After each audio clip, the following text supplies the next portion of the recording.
It's Monday, June 3rd, 2024. Thank you so much for joining me today. I really appreciate it. Please make sure to like, share, and continue.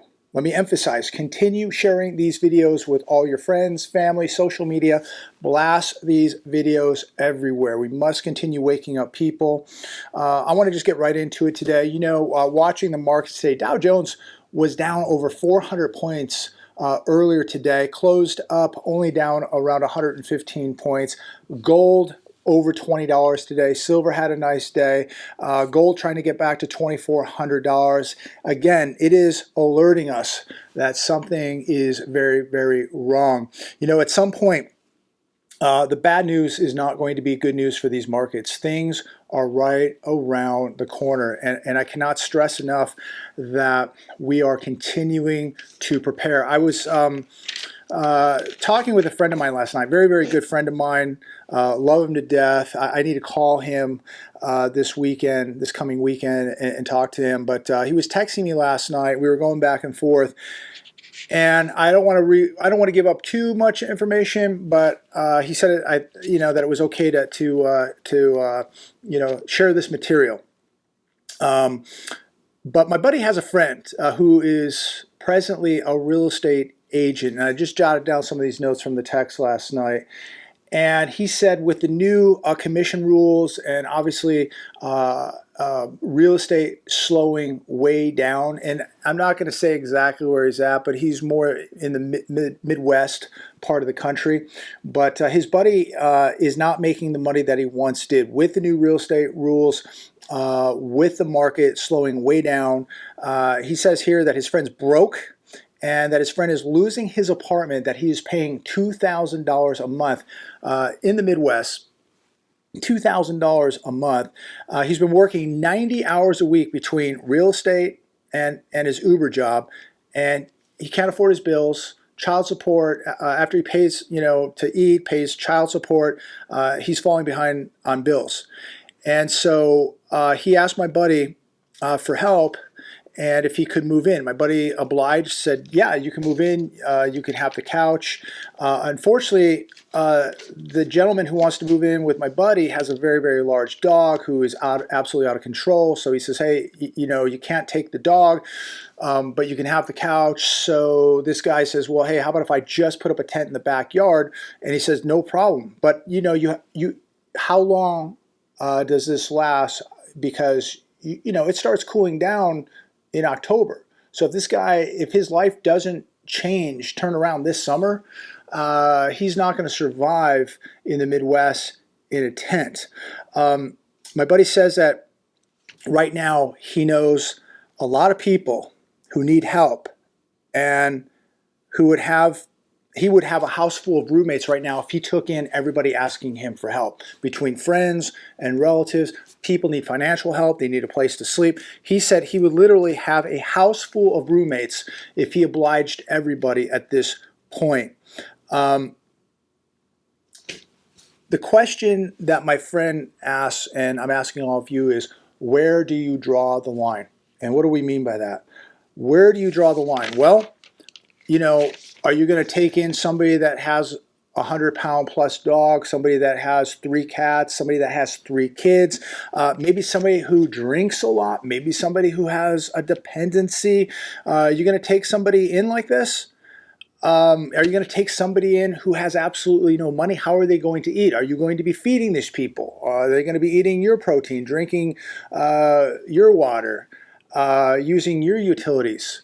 These are things that now people have to think about because it's actually happening right now. I talked about this years ago on multiple videos, that people would be knocking at your door for help. People that you may know as friends, relatives, people would be knocking at the door for help. And the question was, what are you going to do? Will you open the door and invite these people in, or will you turn them away?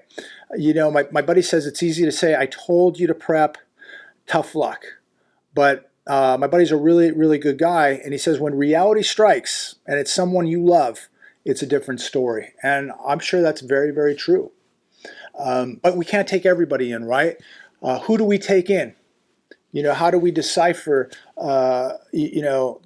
who we're gonna invite in and who we're not. These are real serious questions now. This stuff is real. It's happening right now, right here in the United States of America, right now in the lives of people you may know. This is a very good friend of mine. I know this guy. Nobody's knocked at my door, but that's not to say that may not happen down the road. But it's happening to somebody like my good friend here, and it's happening to more people than you may think, because I'm reading the comments and people, this has been going on for over a year, where people are writing me saying, hey, you know, a work associate, an old girlfriend, blah, blah, blah, a family member is asking me for money. But reality is now striking, and these are people you may love. These are people that maybe you warned, they didn't listen, but now they're in big trouble. My buddy says that he's going to give $1,000 in cash this week to help friends and relatives from winding up homeless. And he asked, where's the church? And I don't even know, how long does $1,000 last a few people? It's inevitable that a lot of these people are probably going to end up homeless at some point. You can only take so many people in. You can only spend so much of your cash and buy somebody some time. But at the end of the day, you're only buying time. It's going to get much worse, and you're not going to be able to save everyone. But it's a really, really good question, and I really appreciate my buddy sharing this with me. But it's a good question too. Where is the church? And I'm glad that there are people out there that will and can help other people, but how long does it last? Because you can't help everybody. We can't afford to give everybody our food. We can't afford to give everybody our money. We can help to a degree, but it's only buying time. This is why it's so imperative that you are preparing right now. I've been speaking about this for many, many years, and now the day of reckoning is closing in, and we're seeing more homeless people. We're seeing more people knocking at the doors. We're seeing more people reaching out for help. And, you know, we can only help so many people. It's going to be tough for us just to help ourselves and our own families. My buddy says that we need to get ready, not just for ourselves, but for others. That includes people who don't deserve it, he says. As Christians, we are saved by grace, and we function on God's mercy. God bless him, 100% correct. But again, who do you take in? Who do you turn away? People are coming with kids, they're coming with animals, they're coming with no money, no resources, no skills. They're maybe coming with addictions. You know, these are family members, friends that we love. These are going to be very, very tough decisions in very, very tough times. I don't have the answer. Fortunately, nobody's come to me for help. And, you know, as I've said, you know, I'm warning people so that they don't come to me for help, that they don't have to rely on a church or other people. It's imperative that you're all preparing right now. This is the time you all better be walking the walk. And every day. This is a lifestyle now. This is a lifestyle. When you go to the store, you're buying an extra 5 or 10 cans of food. You're buying some extra water. You're out training. You're adding skills. You're learning how to do things. You're getting in that mental mindset to deal with this kind of stuff. I don't have the answer, but I'm glad my buddy shared this with me, so that I could share it with all of you, because these are questions that you should be asking yourself right now. Many of you, please comment down below. How many of you have already had people hit you up for money, hit you up for the couch or an extra bedroom? This is becoming very, very real. I saw this happening years ago out here in Southern California, where more and more people were moving in and sharing homes with family members, you know, 8 cars in the driveway, people living in garages. This was going on a few years ago. And now we're beginning to see it spread all over the country. Now, I want to share an article with you coming from the economiccollapse.com. During the Great Depression, they were called Hoovervilles. But today, America's shanty towns are called Bidenvilles. Interesting. During the Great Depression of 1929 to 1933, 48% of the nation was homeless, living with relatives or in shanty towns, also known as Hoovervilles. A lot of people moved back to the farms. They moved back with their parents. Most people back during this era of 1929 to 33 had a relative that lived in rural America that had a farm. So they could move back to these places. Today, get this, today, 47 to 52% of young adults are homeless, living with parents or in shelters. This is a direct result of the U.S. overspending, energy, immigration policies, inflation, high interest rates. America, ladies and gentlemen, is now one giant mess. This is really a crisis. We're living and watching a crisis take place in America. And of course, if 42 million people didn't have plastic cards to buy food, we would be seeing the longest food lines in U.S. history. Here's another one today. This should really make you furious. 1 in every 5 New York City hotels is now a migrant shelter. 1 in 5. Let me break it down for you. That's 16.5 thousand hotel rooms at $301.61 per room. Who's paying for that? Who is paying for this? You are paying for this. Yet we have Americans sleeping on the streets while these newcomers, I know people love it when I say that, newcomers are getting hotel rooms in New York. Imagine if we treated our homeless and our vets like we treat the newcomers. Imagine if we were actually doing something like that. This is unbelievable, absolutely disgusting what is taking place. Here in Southern California, we have a full-blown homeless crisis taking place. Anywhere you go in California, at some point you're going to see homeless people. You're going to see tents. You're going to see cardboard boxes. Whether it's under freeway overpasses, people living down in the flood canals, people just on sidewalks. It's unbelievable. We have so many people living in cars and dilapidated RVs, and this problem is growing across the United States of America. It's spreading like a cancer. Comment down below. What do you think about this? That we're spending $300 for a hotel room for 16,500 people just in New York. Just in New York. And we're spending millions on shelters all across the United States of America, millions on healthcare, hospitals closing, while we continue to run huge deficits in this country. And what do? They just keep taxing the U.S. Citizen, taxpayer, more and more and more, and we are getting less and less. We're sending it to other countries, and we're sending it to people from other countries when they get here. It's unbelievable. U.S. house sellers are cutting prices for the first time in over a year. This on Fox Business today. U.S. home price cuts hit 18-month high.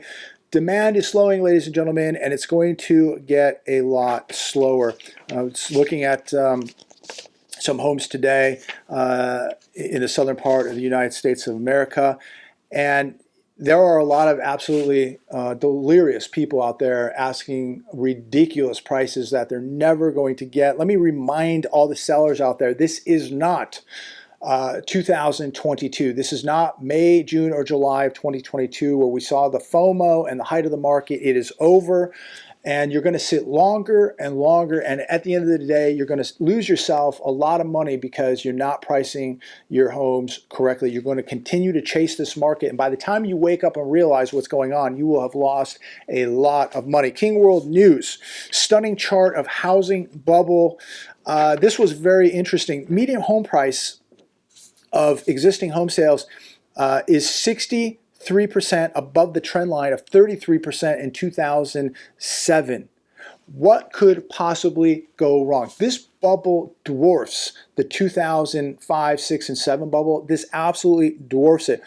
You have got to be, in my humble opinion, out of your mind to buy a house in this market. People ask me when I'm going to buy a house and move out of California. Well, I'll do it when the bubble begins to really lose some air, because you've got to be out of your mind. First off, paying full price in an overinflated bubble is a big, big no-no. I watched this play out in 2008, 2007, 2008. I am not going to be a victim of it. I will exercise patience. I know people just think that I should just move tomorrow and pay 150% more for a house than what it's worth. I just won't do that. I would be a total hypocrite when I come out here daily and say that this is the biggest housing bubble in U.S. history. You're out of your mind to buy a house in this market. People who've bought a house last year and the year before are going to absolutely and are absolutely regretting it now. And many of these people will lose their homes because they can't afford them, and they paid way too much. Just like people who went out and bought a car last year and bought a car back in 2022 and got, fooled into the FOMO and overpaid an enormous amount of money for a car that is losing value, that is worth literally half of what they paid for it today. Why would somebody why would you be idiotic and do something like that? And I should do that? You think I should do what these idiots did, overpaying for cars and real estate? I'm sorry. There's no way I could justify some of these prices that I'm seeing right now. They are beginning to come down. They're going to come down a lot more. But I think you're absolutely out of your mind to buy a house in this market. This is the biggest bubble I've seen in my lifetime. And right here in this article, it is showing you that that what we're seeing right now is absolutely dwarfing the bubble that we saw back in 2007. Literally, this bubble is twice as big as the last one. On top of that, we have more debt, we have bigger deficits, we have higher interest rates, we have much higher inflation. People are losing jobs daily. We are going to see a job crisis here in America. People are really going to feel the pain when they lose jobs. I don't know how you keep your house when you don't have a job. I don't know how you keep your car. When you're looking at 25 to 30,000 repossessions of automobiles every day in this country, that tells me that something is very, very broke. And if people can't afford their cars, I know they can't afford their house. People have too much debt. The debt to income ratios are completely out of whack. And this is completely unsustainable. When you have 40 or 50% of your income going to a mortgage payment, how long do you think that people can sustain that? How long do you think people can do that before one little accident, one little hiccup, and they're in big trouble? So look, if you are in the market to buy a house, you want to buy a house tomorrow or today or next week, by all means, do whatever your heart desires. This person right here ain't getting duped into it. I'm not getting bamboozled into it like all the people did with the FOMO 2 years ago and last year in the auto market and the real estate market. I'm sorry, but there are a lot of fools out there, and they're going to learn a very, very valuable lesson. I'm never going to pay full price for anything. I buy things on sale. Remember, you buy low, you sell high. I just cannot condone this one bit. So I will sit tight, and I will sit on the sidelines and wait till this market comes down. And I'm beginning to see things happen right now. Where we're at a month from now, 60 days, 90 days, 80, 90, 120 days, I don't know. We're going to see. But we're going to definitely see the housing market come way, way down. And you're already beginning to see car prices come down. The car lots are absolutely stacked. They can't give those things away. Those $100,000 pickup trucks, good luck. And they deserve to have a car lot full of cars, because they gouge the consumer. They think the consumer is so dumb that they're still buying the FOMO. And for the most part, the consumer probably would if they were getting free money and the economy was doing better. They probably would. But now the consumer now is forced to make some serious decisions. And the consumer now is getting maxed out with credit cards. They're looking either to buy food, pay for food, utilities, or go buy a car. They can't do it all. So they're choosing to pay their utilities. They're choosing to pay their rent. They're choosing to buy groceries. They can't stretch it anymore. They cannot stretch it anymore. We're going to see big trouble in housing. You're going to see a real big trouble in the auto market too. You're going to see a lot of big trouble, ladies and gentlemen. You don't have to be a rocket scientist to figure this out. Just connect the dots. I'm going to leave it there today. Comment down below. Again, let me know. Anybody hitting you up for money, anybody knocking at the door, anybody asking if they can move in with you. Maybe you're in that situation where you move back with your parents. And look, you know what? If you got to eat your pride to save some cash, if you got to eat your pride to pay the debts down, You know what? It's better to be surrounding yourself with family who loves you and to get these debts paid down or to build up that war chest. I would highly recommend that if you can cut your rent, if you can cut your bills, and that means you have to move in with family. If that's what you got to do, that's what you got to do. Thank God you have family. There's a lot of people out there that don't have family to fall back on. Where are the churches? I have no idea. They've disappeared for the most part. But we got some real tough decisions coming, and most people have not thought about this. We should start thinking about this. But this is why I make these videos, because I don't want people to have to go knock on somebody's door. I don't want somebody to rely on the system. I don't want somebody to have to rely on the church. Leave that for people who really, really need it. I want people to be as self-sufficient and as self-reliant as possible. Be your own central bank. Be your own security detail. Be as independent as you possibly can. Once you are dependent on the system, you're going to be in big trouble, because the system's going to crash too. Then what? Then there's nobody there. And this is where we're heading. The system's broke, ladies and gentlemen. The system is collapsing. So if you just think that the government's going to take care of you and feed you and house you, you're in for a rude awakening. Don't take that chance.